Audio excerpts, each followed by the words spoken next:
자녀 교육에 대해서 특별히 한국 사회는 보통의 국가들보다는 훨씬 더 관심을 가지고 또 많은 부분들을 사실 희생이라고 표현할 수 있을 만큼 투여하기 때문에 자녀 교육에 대해서 우리가 여러 가지로 사실은 질문해보고 또 생각해볼 여지가 많은 그런 사회적인 환경이 우리 가운데 있습니다. 특별히 우리 모두는 그리스도인입니다. 믿음의 사람이라고 저희가 규정할 수 있는데요. 믿음으로 이 땅을 살아가기 때문에 자녀 교육에 대해서 한국 사회 보통의 부모들이 갖는 생각과는 이제 다른 생각을 갖는 것이 얼마나 중요한지를 우리가 지난 수십 년간 사실 교회에서 여러분과 함께 나눠왔습니다. 행복한 부모 학교를 2000년대 중반에 저희가 함께 했는데요. 믿음으로 부모를 기르는 것이 어떤 것인가를 놓고 고민하던 때 2008년에 제가 이런 도서를 추천해 드렸습니다. 섬기는 부모가 자녀를 큰 사람으로 키운다라는 제목의 책이었습니다. 지금 이 분이 고백한 이것은 복음서의 예수 그리스도의 교훈이기도 합니다. 예수님의 제자들도 여러분이 아시는 베드로라든지 여타 제자들도 저희와 똑같은 사람이었습니다. 예수님을 따르면서 또 예수님에게 자기의 삶을 드리면서 헌신하면서 기대했던 것들이 있습니다. 기대했던 것들은 예수님이 높은 사람이 되면, 예수님이 왕이 되면 그 왕이 누리는 권력을 나눠 누리는 것이었습니다. 근데 예수님은 그 제자들에게 아주 알듯 모를 듯한 얘기를 꼭 하십니다. 너희 가운데 누구든지 큰 사람이 되고자 하면 섬기는 사람이 먼저 돼야 한다. 너희 중에 누군가 으뜸이 되고자 하면, 으뜸으로 번역했지만 이것은 한 조직의 보스가 되는 거죠. 리더가 되고자 한다면, 보스가 되고자 한다면 그든 먼저 종이 되어야 한다. 제자들이 예수님의 이 가르침에 동의하지 않았습니다. 누가 더 높은 자리에 앉을 것인가? 누가 더 예수님의 신임을 얻을 것인가? 누가 더 예수님이 사랑하시는가? 누가 더 예수님이 가까움과를 놓고 싸웠던 철부지 같은 모습을 우리가 볼 수 있습니다. 우리가 그리스도인으로 살아간다고 고백하지만, 믿음의 사람으로 살아간다고 고백하지만 이 제자들과 같은 생각의 그 수준에서 우리가 크게 벗어나지는 못하는 것 같습니다. 이 전혜선 박사는 자기의 자녀교육 철학은 아주 어려운 시절을 살아낸 그의 아버지로부터 온 것이라고 고백합니다. 19살 딸을 1950년 전쟁 그 어려운 가운데서도 미국으로 유학 보낸 아버지는 그 어려운 시절에서도 딸을 여성이라고 차별하지 않고 마치 장남처럼 신뢰하고 여겼다고 그러는데요. 미국에 가는 딸에게, 그 어린 딸에게 이런 마음을 심어줬답니다. 한 사람의 위대함은 그 사람이 얼마나 많은 사람에게 도움을 주었는가로 평가될 수 있다. 저는 여러분이 여러분의 자녀들에게는 이런 아버지 또 이런 어머니로 좀 기억되는 분들이 되면 좋겠습니다. 아이들을 성장시키는 것은 매일 하는 잔소리가 아닙니다. 아이들을 성장시키는 것은 그 인생을 좌우할 수 있는 생명의 말씀입니다. 적어도 인생을 걸 수 있는 교훈이 내 마음에 자리 잡고 있을 때 그 교훈이 내 인생을 더욱더 복되게 하는 것이고 내 아이에게도 영향을 준다고 볼 수 있습니다. 갑자기 기온이 떨어져서 지난주 이번 주에 장례 가정들이 많이 있었습니다. 목요일 아침에 가기상 권사님 장례가 있었는데요. 그곳에 오는 분들이 대부분 어떤 분들인가? 이우승 권사님이 제게 들려준 이야기는 이분이 공직에 계실 때 도움을 받은 사람들입니다. 어떤 환경에서든 도움을 받은 분들은 와서 눈물을 흘리고 슬퍼하고 진심으로 애도하는 것입니다. 여러분의 인생의 사실은 열매나 평가들은 여러분의 장례식에서 혹 제가 장례를 집전하게 되면 저보다 먼저 가시면 제가 볼 수 있고 또 저보다 늦게 오시면 우리 교회의 목회자들이 아마 볼 수 있을 것 같습니다.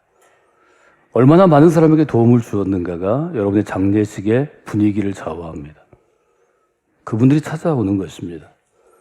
여긴 도움을 준다 이렇게 표현했지만 성서적인 표현으로 하면 아버지의 마음으로 혹은 그리스도의 마음으로 선을 행한 것이 그리스도인에게는 그 인생이 얼마나 위대한가 혹은 큰가를 다룰 수 있습니다. 여러분들의 도움을 여러분이 하나님으로부터 그리스도로부터 또 교회 공동체로부터 도움을 받은 것처럼 다른 사람에게도 도움을 베푸는 그런 분들이 되시기를 다시 한번 부탁을 드립니다. 다른 사람의 도움 없이 이 세상을 살아갈 수 있는 사람은 없는 것이고, 우리는 성서적인 용어로는 은혜를 받았다 이렇게 많이 표현하는데요. 그 은혜의 첫 번째 의미 중에 하나가 도와주는 것입니다. 돕는데 대가 없이, 값을 받지 않고 돕는 것입니다. 그래서 우리가 값없이 받은 은혜라는 표현을 합니다. 이 조현선 박사가 가치 있게 나이 드는 방법에 대해서 짧은 책을 썼는데 그 중에 이런 글이 있습니다. 이제 은퇴를 하면 은퇴한 분들이 집단으로 거주하는 곳이 있는데요. 이 조현선 박사님이 집단으로 거주하는 한 센터에 들어갔습니다. 이 센터에 들어갔는데 이 센터에 매일 아침 저녁으로 그 센터 주변을 돌면서 쓰레기와 빈 깡통을 줍는 사람이 있었습니다. 팔순을 훨씬 훌쩍 넘긴 노인이었는데요. 그는 비가 오나 눈이 오나 또 날이 춥거나 덥거나 하루도 빠지지 않고 같은 시간에 나와서 그 센터 주변을 돌면서 이제 쓰레기도 줍고 또 폐품도 줍는 그런 일을 했습니다. 똑같이 나이 든 노인인데 누가 시킨 것도 아닌데 매일같이 이제 빈 깡통 주스러 다니고 쓰레기를 치우니까 이분이 굉장히 궁금했던 것 같습니다. 그래서 그 노인을 아침에 일찍 나가서 만난 다음에 이렇게 물어봤답니다. 당신은 왜 굳이 이런 힘든 일을 하고 있습니까? 이렇게 물으니까 이분이 줍던 쓰레기를 다 주워 담고 이렇게 대답하더랍니다. 이제 내가 은퇴하고 또 이제 혼자 살아가는 이 상황에서 매일매일 뭘 좀 의미 있는 일을 할까 고민하다가 제가 생각해냈습니다. 이렇게 이야기를 하더란 겁니다. 그래서 쓰레기를 치우는 게 무슨 의미가 있나 싶어서 조현성 박사가 물어봤답니다. 과연 쓰레기를 치우는 게 어떤 의미가 있습니까? 이렇게 물어보니까 이분이 뭐라고 얘기하는가 하면 빈병하고 깡통을 주워서 팔면 약간의 돈이 생기는데 그 대가를 가지고 이 센터에서 고생하는 직원들이 쓸 수 있는 일종의 복지를 위한 기금으로 자기가 이렇게 기증하고 있다는 거죠. 그래서 내가 쓰레기나 깡통을 치우면 주변 환경이 깨끗해져서 좋고 또 이곳에서 일하는 분들에게 도움이 되니까 그것이 아주 의미 있다 이렇게 생각을 하게 되었다는 거죠. 그래서 이 조현선 박사가 갑자기 생각이 나서 당신이 여기 오기 전에 무슨 일을 하다 왔습니까? 이렇게 물으니까 우리가 잘 아는 대학교 이름을 얘기하면서 자기가 거기 교수였고 헌법을 공부하고 또 가르치던 분이었다. 그런 이야기를 했다는 거죠. 믿음으로 산다는 거에 대해서 우리가 여러 가지 정의할 수 있습니다. 근데 믿음으로 산다는 것은 성경의 기준으로 볼 때 또 하나님의 기준으로 볼 때 뭔가 의미 있는 일을 하는 것과 깊은 관련이 있습니다. 여러분의 삶이 믿음으로 살고 그리스도인이기 때문에 주님 보실 때 또 성경의 기준으로 볼 때 이런 의미 있는 일을 하시는 그런 분들이 되시기를 주님의 이름으로 부탁을 드립니다. 때때로 우리는 굉장히 큰 걸 해야 의미 있는 일이라고 오해할 수 있는데요. 성경은 우리에게 그렇게 이야기하지 않습니다. 지난주에 우리가 묵상한 말씀은 여호와의 눈은 온 땅을 두루 감찰하사 전심으로 자기에게 향하는 자들을 위하여 능력을 베푸시나니라고 기록되어 있습니다.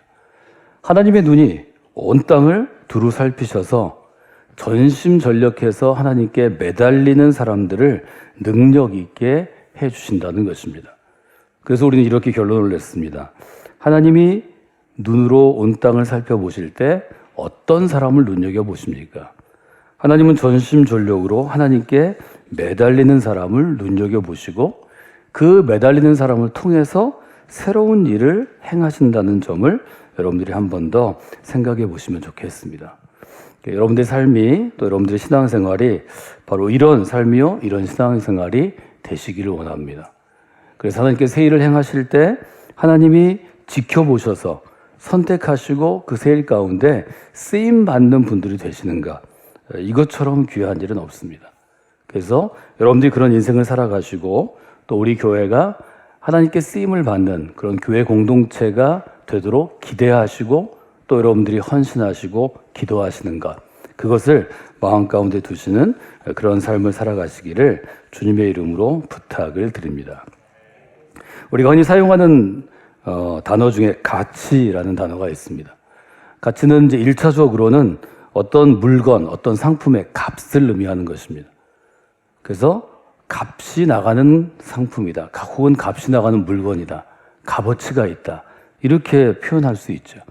그래서 그 사물이 지니고 있는 의미, 그 사물이 지니고 있는 중요성을 우리가 볼 수 있습니다. 그러니까 어떤 물건을 우리가 구분할 때 어떤 물건이 가치 있다, 또 가치 없다, 이렇게 구분할 수 있습니다. 가치 있는 물건이 있고 가치 없는 물건이 있다는 거죠. 예를 들어서 우리가 세상의 기준으로 보면 가치 있는 것은 뭐 금은 보석처럼 일종의 재화입니다. 지금 우리가 히브리서를 볼 때 재화 혹은 재물이라는 표현이 있는데, 근데 성경은 금과 은과 보석과 성경이 가치 있다고 생각하는 것을 구분합니다. 제일 이제 구분을 잘하는 것이 잠언인데요. 예를 들어 잠언은 금이나 은, 진주와 지혜의 가치를 비교합니다. 그래서 잠언 3장에 보면 지혜를 얻은 자와 명철을 얻은 사람에게는 복이 있습니다. 이렇게 하고 14절에 이는 지혜를 얻는 것이 은을 얻는 것보다 낫다, 이렇게 표현합니다. 가치를 따져보면 지혜를 얻는 것이 은을 얻는 것보다 더 가치 있다, 이렇게 표현하는 거죠. 15절에 보면 지혜는 진주보다 귀하다. 그래서 지혜와 진주의 가치를 따져보면 지혜가 진주보다 훨씬 더 귀한 가치가 있다는 거죠. 그래서 지혜를 얻을 것인가, 은이나 금이나 진주를 얻을 것인가를 선택하라고 우리에게 질문하는 것이 잠언의 주제 중에 하나입니다. 믿음이란 어떤 것인가요? 믿음은 하나님의 관점에서 혹은 성경의 관점에서, 우리 믿음의 관점에서 가치 있는 것을 선택하는 일입니다.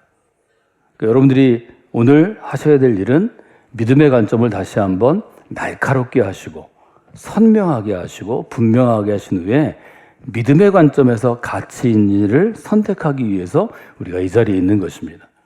우리가 성경을 읽고 묵상하고 또 제가 설교하는 것처럼 이것들을 해석하고 설명하고 서로 나누는 것은 과연 어떤 것이 믿음이고 믿음의 기준에서 볼 때 무엇이 가치 있는가를 우리가 공유하는 것입니다. 그래서 여러분들이 믿음의 관점에서 가치 있는 것들을 오늘도 선택하시는 그런 지혜로운 믿음의 사람들이 되시기를 원합니다.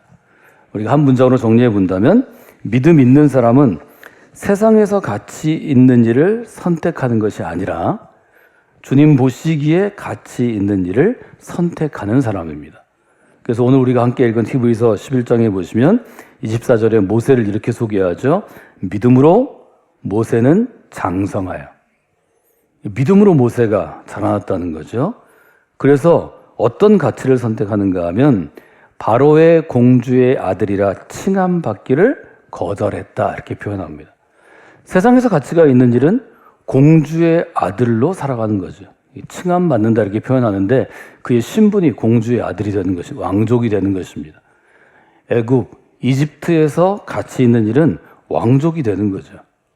그런데 모세가 왕족이 되는 것을 거절했고 이 거절한 것이 바로 믿음으로 행한 것이다 하는 것이 히브리서의 일종의 해석입니다. 25절 이어지는 구절을 보면 도리어 하나님의 백성과 함께 고난받기를 잠시 동안 죄악의 즐거움을 누리는 것보다 더 좋아하고, 믿음의 가치가 있었기 때문에 이집트의 왕족들과 어울리는 것보다 하나님의 백성과 함께 있는 걸 좋아했다는 거죠. 그런데 하나님의 백성들이 그 당시 노예 상태로 있었기 때문에 고난의 상황 가운데 있었습니다. 그러니까 하나님의 백성과 함께 고난받지만 이집트의 왕족과 귀족들과 누리는 즐거움보다 더 좋아했다는 거죠. 26절에 보면 그리스도를 위하여 받는 수모를 애굽의 모든 부하보다 더 큰 재물로 여겼다, 이렇게 표현합니다. 그래서 그가 믿음으로 가치 있는 걸 선택했을 때 뭘 받았냐면 수모를 받게 되었다는 거죠. 마치 예수님이 십자가의 길을 걸어가시면서 모욕과 능욕을 수치를 당하신 것처럼 수모를 받게 되었는데 그 수모 받는 것이 더 큰 재물로, 더 큰 가치가 있는 것으로 생각했다는 거죠. 그러니까 우리가 정리해서 질문하면 모세는 무엇을 의미 있는 일이라고 생각했나요? 모세는 무엇을 가치 있는 일이라고 생각했나요? 하나님의 백성과 함께 있는 걸 가치 있게 생각합니다. 그리스도를 위하여 수모를 당하는 것을 훨씬 더 가치 있게 생각했다는 거죠. 이것이 이제 하나님께서 선택하시고 눈여겨보시는 사람들, 믿음의 사람들의 일종의 특징이라고 우리가 볼 수 있습니다. 믿음으로 모세는 장성에서 하나님이 기뻐하시는 일, 하나님이 의미 있게 보시는 일을 선택합니다. 믿음으로 모세는 장성에서 하나님이 기뻐하시는 가치 있는 일을 선택하게 되었다는 것입니다. 여러분도 이 모세의 믿음을 잘 보시고 믿음의 관점에서 의미 있고 가치 있는 일을 선택하는 이 한 주간을 살아가시기를 주님의 이름으로 부탁을 드립니다. 그러니까 하나님께 쓰임받는 사람, 또 주님께 쓰임받는 인생으로 살아가기 위해서는 인생의 순간순간마다 의미 있는 일, 가치 있는 일을 선택해야 한다는 것입니다. 그 점을 여러분이 마음 가운데 두시고 여러분이 나아가는 분들이 되시기를 주님의 이름으로 축원해 드립니다. 저희가 성경교회 믿음의 공동체가 창립 43주년을 맞으면서 여러 가지 우리의 믿음의 일들을 돌아보는 시간을 가졌습니다. 우리가 아이들을 위해서 기도할 때는 하나님 우리에게 선물로 주신 자녀들이 세계를 품은 인생을 살게 하시고 탁월함에 이르도록 좀 준비되게 하시고 또 크리스천 리더로 쓰임받게 해달라고 늘 기도합니다. 이 기도의 제목을 함께 나누는 것이 저희들이 부모와 자녀가 함께하는 새벽 기도회인데요. 2008년 부모와 자녀와 함께하는 새벽 기도회에서 제가 이제 매일 아이들과 기도하는 기도의 제목을 정했는데 셋째 날에 이런 기도의 제목을 제가 도전한 적이 있습니다. 세상에서 성공해서 큰 일을 하는 사람이 아니라 주님께서 눈여겨보실 때 가치 있는 일을 하는 사람으로 자라게 하여 주시옵소서. 이제 우리의 한국 사회 기준으로 보면 세상에서 큰 일을 하는 것, 또 위대한 일을 하는 것, 성공한 사람을 평가받는 것을 저희들은 굉장히 좋아하는 것 같습니다. 또 자기 자녀들을 위해서도 자기 인생에도 그것들을 바라는 것 같습니다. 저는 자녀들을 위해 기도할 때 하나님께서 보시기에 가치 있는 일을 하는 사람으로 쓰임받게 하소서라고 여러분 기도하기를 제가 청해드렸습니다. 2008년은 지금부터 15년 전입니다. 그때 10대 시절을 보낸 아이들이 30대 청년에서 청장년으로 넘어가는 40 가까운 그런 삶을 살아갈 텐데 그때 어떤 아이들이 우리 교회에 있었나? 어떤 아이들이 자라나고 있었나? 이제 대학교에 갈 때 또 직장 생활을 할 때 결혼한 다음에 대전을 떠나고 교회를 떠나서 어딘가에서 살고 있을 텐데 이 아이들은 지금 뭘 하고 있을까? 그런 생각을 어제 해보게 되었습니다. 오늘 우리가 볼 수 있는 건 새로운 일을 행하는 사람들에게는 어떤 특징이 있는가? 우리가 모세, 히브리서가 고백하는 모세의 삶을 보고 우리가 세 가지 생각할 수 있습니다. 첫 번째로는 세상이 주는 어떤 특권이나 보상을 거절하는 담대함이 있습니다. 믿음으로 세상이 주는 특권을 거절하고 하나님의 나라에서 누리는 즐거움을 선택한다는 것입니다. 두 번째로는 하나님의 사랑과 함께 고난받는 것을 선택한다는 것입니다. 세상의 사람들과 함께 누리는 즐거움이 물론 있지만 그 예상 가운데 하나님의 백성과 함께 고난받는 것을 훨씬 더 좋아한다는 것입니다. 세 번째는 그리스도를 위하여 자기의 삶이 쓰임받는 것을 더 귀하게 여긴다는 거죠. 그리스도를 위하여 받는 수모를 혹은 어떤 모욕을 세상의 보화보다 훨씬 더 큰 가치로 여기는 특징이 있다는 것을 우리가 다시 한번 돌아보게 됩니다. 여러분들이 믿음으로 살아가는 것, 믿음의 가치를 선택하는 삶을 살 때는 이 점을 한번 놓고 세 가지 체크리스트로, 체크하는 질문으로 놓으신 다음에 여러분이 선택을 해야 될 때 한번 물어보시면 좋을 것 같습니다. 내가 이런 선택을 하는 것은 세상이 주는 어떤 보상을 내가 받는 것인가? 아니면 여기 하나님의 상 주심을 바라본다고 표현했는데 하나님 나라에서 하나님이 기뻐하시는 내가 상을 위하여 나가는 것인가? 이 점은 여러분들이 반드시 고민하시고 질문해야 될 그런 질문입니다. 두 번째로는 내가 지금 이 일을 하는 것이 또 이 사람들과 어울리는 것이 하나님의 사람들과 같이 하는 것인가?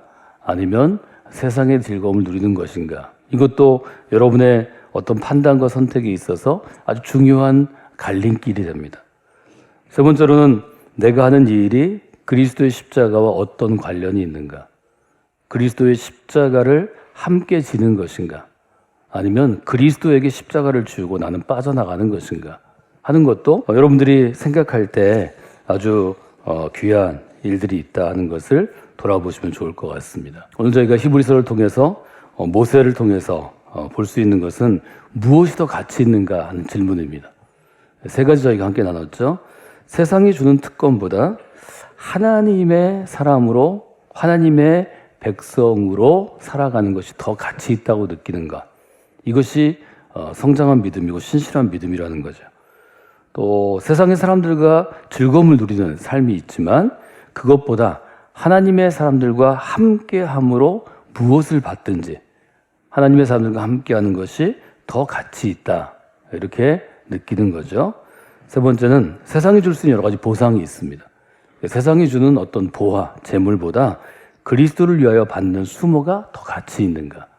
이 세 가지는 여러분들의 믿음이 성장하고 또 견고하게 서는데 여러분들의 믿음을 끌어올려줄, 업그레이드 시킬 굉장히 중요한 질문이 될 수 있습니다. 여러분, 세상에서 가치 있는 일을 택하는 것도 쉬운 일이 아닙니다. 더 어려운 일은 하나님 보시기에 하나님의 나라에서 가치 있는 일을 택하는 것입니다.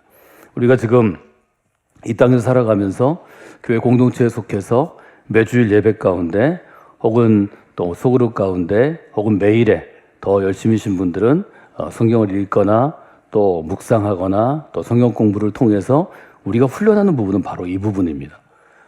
하나님 보시기에 성서의 관점에서 그리스도의 관점에서 가치 있는 일을 선택하기 위해서 우리 자신을 훈련하는 것입니다. 이번 한 주도 여러분들이 선택하는 일들이 있을 터인데 하나님 나라에서 가치 있는 일을 선택하는 그런 분들이 되시기를 주님의 이름으로 부탁을 드립니다. 또 우리 아이들이 부모의 보호와 사랑 가운데 양육 가운데 있다가 대학교 입학시험을 치르고 대학생이 되고 또 청년 시절을 지나면 이제 독립하게 되는데요. 이 독립하게 됐을 때 제일 중요한 것은 우리가 있든지 없든지 부모가 도움을 주든지 안 주든지 혼자 스스로 믿음의 관점에서 가치 있는 일을 선택하는 것입니다.